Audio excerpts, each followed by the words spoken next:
রাজধানীর মোহাম্মদপুরবাসীর কাছে আতঙ্কের আরেক নাম জনি ওরফে রক্তচোষা জনি।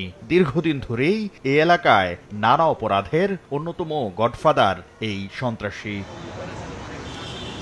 বৃহস্পতিবার রাতে র্যাব-2 এর অভিযানে ঢাকা উদ্যানের বাইতুল হাউজিং এলাকায় ধরা পড়েন জনি। পরে ব্রিফিংয়ে র্যাব জানায়, মানুষকে কুপিয়ে রক্ত পান করতেন জনি, তাই স্থানীয়ভাবে তার পরিচিতি ছিল রক্তচোষা জনি নামে।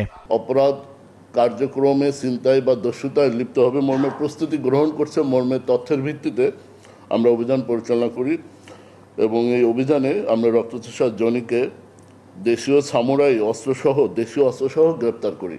মানুষকে জখম করে, মার্ডার করে, হত্যা করে সে রক্ত নাকি পান করত।